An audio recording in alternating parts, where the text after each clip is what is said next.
L'Église en tant que corps est le complément et la plénitude de Christ, liée à lui, qui est la tête au-dessus de toute chose. Elle est le complément, l'accomplissement et la plénitude de Christ. Dans Éphésiens, vous savez que l'Église, le corps, est la plénitude de celui qui remplit tout en tous.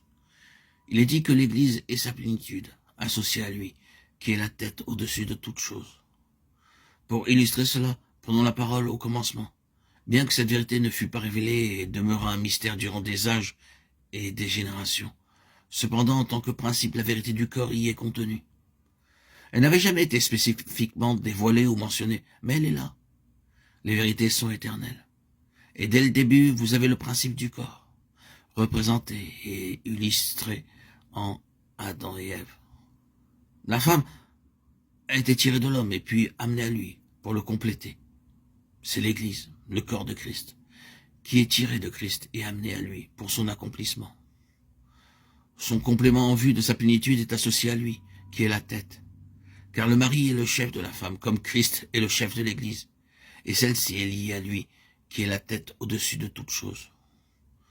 Nous considérerons à nouveau cela pour mettre en évidence les aspects pratiques. Notons encore que la parole du Seigneur révèle l'Église comme étant complète dans la pensée de Dieu, à n'importe quelle période de l'histoire.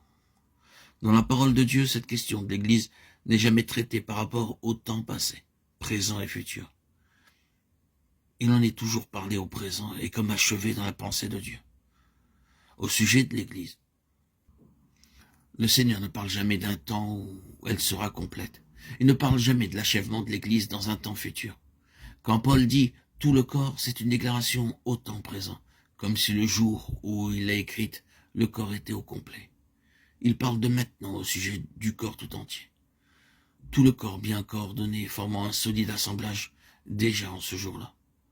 Vous pouvez soit penser que c'était uniquement les saints au temps de Paul qui composaient le corps de Christ, ou, écartant cette hypothèse et admettant aussi les croyants après l'époque de Paul, vous devez parvenir à cette conclusion, que dans la pensée de Dieu, comme cela est exprimé par l'Esprit Saint dans ses paroles, le corps est complet dans n'importe quelle période donnée.